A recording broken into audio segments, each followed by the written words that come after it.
We're currently here in Mabalacat City, known as the industrial capital of Pampanga. Right now, we're at Marine Arcade along MacArthur Highway in the Oak. We're here because we want to share the valuable information we've learned from the people here.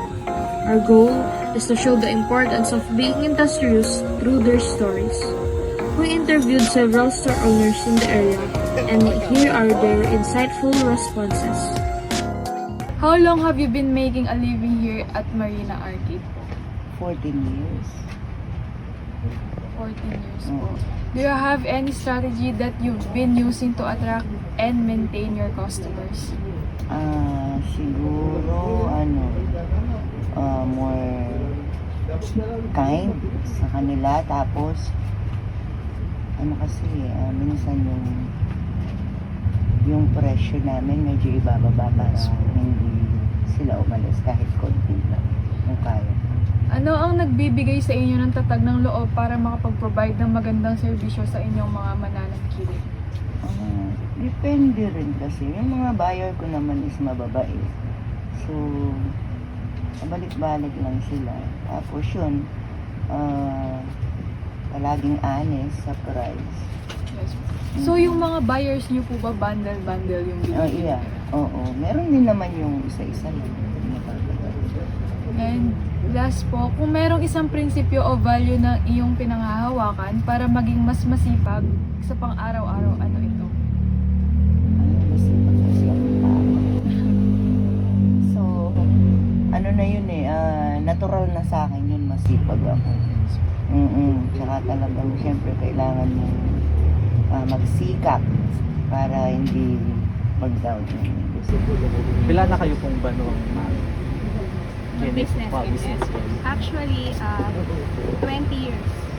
Do you have any strategies that you've been using to attract and maintain your customers? Actually, Kenny, itang strategy na gagawin ko. Parang customer service. And I make a point na that ang customers ko na mapalagay lalo itang makata. And itang needs the satisfied. So, aliya man tangking price at saka itang magbalik lang. Itang mag-repeat lang or i-recommend ka pa rin kaniwa.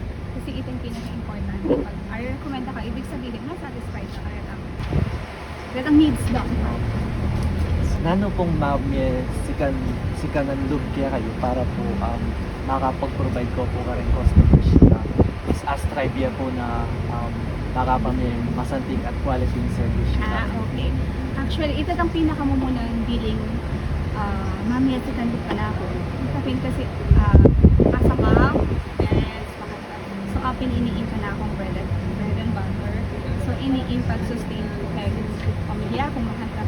So I make it a point na kailangan masatisfied na rin clients ko and magbalik lang kasi apininin ka na ako yung source of income. Meron po kayong isang prinsipyo o values na pinaninindigan sa inyong buhay. Ano po ito at para maging ano po ito at ano po ang inyong mensahe para mas maging masipag ang mga bawat mamamayan dito po sa okay.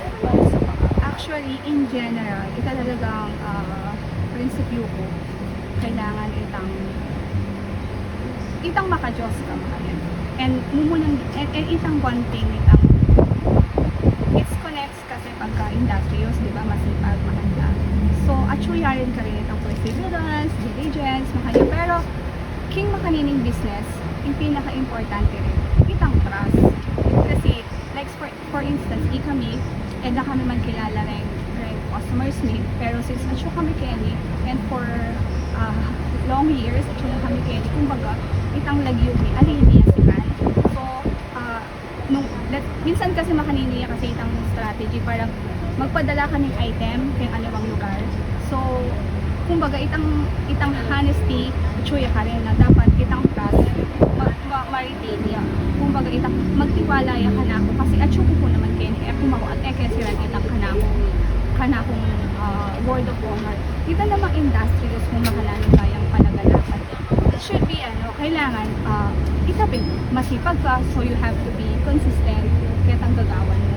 And itang diligence ka dapat, ang masigasig ka na. Aqua may itang goal, itang kailangan mo i-achieve at the end of the day. From our interviews at Marine Arcade in Mabalacat City, we discovered that being industrious is not just about working hard. It's about being consistent, dedicated, and reliable in everything you do. The store owners emphasizes the importance of satisfying their clients through good service, fair pricing, and kindness. They believe that when customers feel valued, they come back and even recommend their business to others. Many of them share their business is their main source of income, which pushes them to give their best every single day. Even during the tough times, their commitment to their work and families keeps them going. They also highlighted the value of trust. Over the years, they built strong relationships with customers by being honest and true to their word. Overall, we learned that being industrious means having the drive to keep going, the heart to serve, and the values to earn people's trust. And these are what truly lead to a long-term success.